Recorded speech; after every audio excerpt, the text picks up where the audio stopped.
بسم اللہ الرحمن الرحیم۔ السلام علیکم دوستو، آج کی اس ویڈیو میں ہم عذاب قبر کے متعلق صحیح احادیث کا بیان کریں گے، جن میں بتایا گیا ہے کہ مرنے کے بعد انسان کو روزانہ صبح و شام اس کو اس کا جنت یا دوزخ میں ٹھکانہ دکھایا جائے گا۔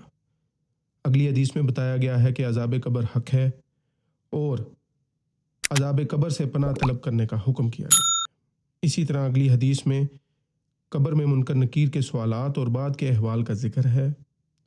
اسی طرح اگلی حدیث میں بیان کیا گیا ہے کہ میت کو دفن کرنے کے بعد اس کے لیے دعا کرنی چاہیے کہ سوال و جواب کے موقع پر وہ ثابت قدم رہے۔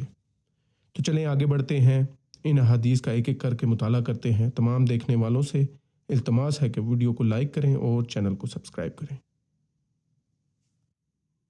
بسم اللہ الرحمن الرحیم۔ مشکات حدیث نمبر 128۔ عائشہ رضی اللہ عنہ سے روایت ہے کہ ایک یہودی عورت ان کے پاس آئی تو اس نے عذاب قبر کا ذکر کیا اور اس نے کہا، اللہ آپ کو عذاب قبر سے بچائے۔ عائشہ رضی اللہ عنہ نے عذاب قبر کے بارے میں رسول اللہ صلی اللہ علیہ وآلہ وسلم سے دریافت کیا تو آپ نے فرمایا، ہاں عذاب قبر حق ہے۔ عائشہ رضی اللہ عنہ بیان کرتی ہیں، میں نے دیکھا کہ آپ اس کے بعد جب بھی نماز پڑھتے تو عذاب قبر سے اللہ کی پناہ طلب کرتے تھے۔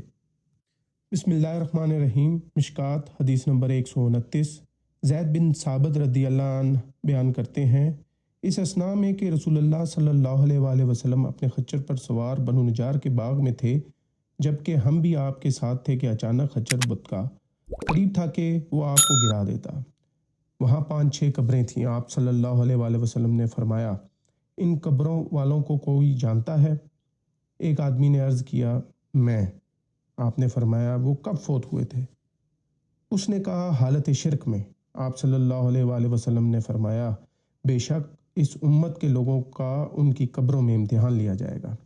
اگر ایسا نہ ہوتا کہ تم دفن کرنا چھوڑ دو گے تو میں اللہ سے دعا کرتا کہ وہ عذاب قبر تمہیں سنا دیں جو میں سن رہا ہوں۔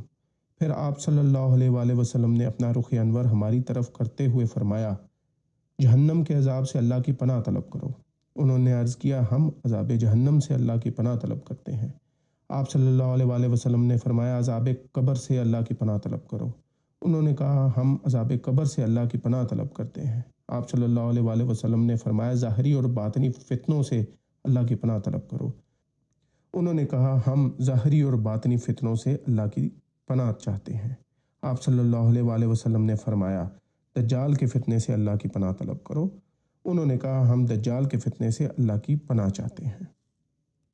بسم اللہ الرحمن الرحیم۔ مشکات حدیث نمبر 131۔ برا بن عازب رضی اللہ عنہ رسول اللہ صلی اللہ علیہ وآلہ وسلم سے روایت کرتے ہیں، آپ صلی اللہ علیہ وآلہ وسلم نے فرمایا، 2 فرشتے اس کے پاس آتے ہیں تو اسے بٹھا کر پوچھتے ہیں، تیرا رب کون ہے؟ تو وہ کہتا ہے، میرا رب اللہ ہے۔ وہ پوچھتے ہیں، تیرا دین کیا ہے؟ تو وہ کہتا ہے، میرا دین اسلام ہے۔ پھر وہ پوچھتے ہیں، یہ آدمی جو تم میں معبوس کیے گئے تھے وہ کون تھا؟ وہ جواب دے گا، وہ اللہ کے رسول ہیں۔ وہ دونوں فرشتے کہتے ہیں، تمہیں کس نے بتایا؟ وہ کہتا ہے، میں نے اللہ کی کتاب پڑھی تو میں اس پر ایمان لے آیا اور تصدیق کی۔ اس کا یہ جواب دینا اللہ تعالیٰ کے اس فرمان کے مطابق ہے، اللہ ان لوگوں کو جو ایمان لاتے ہیں سچی بات پر ثابت قدم رکھتا ہے۔ فرمایا، آسمان سے آواز دینے والا آواز دیتا ہے، میرے بندے نے سچ کہا، اسے جنتی بچھونا بچھا دو، جنتی لباس پہنا دو اور اس کے لیے جنت کی طرف ایک دروازہ کھول دو۔ وہ کھول دیا جاتا ہے، وہاں سے معطر باد نسیم اس کے پاس آتی ہے اور اس کی حد نگاہ تک اس کی قبر کشادہ کر دی جاتی ہے۔ پھر آپ صلی اللہ علیہ وآلہ وسلم نے کافر کی موت کا ذکر کرتے ہوئے فرمایا، اس کی روح کو اس کے جسم میں لوٹایا جاتا ہے۔ 2 فرشتے اس کے پاس آتے ہیں تو وہ بٹھا کر پوچھتے ہیں، تیرا رب کون؟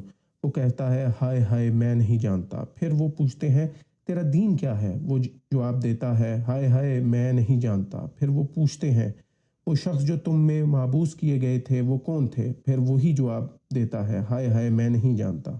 آسمان سے آواز دینے والا آواز دیتا ہے، اس نے جھوٹ بولا، لہٰذا اسے جہنم سے بستر بچھا دو، جہنم سے لباس پہنا دو اور اس کے لیے جہنم کی طرف ایک دروازہ کھول دو۔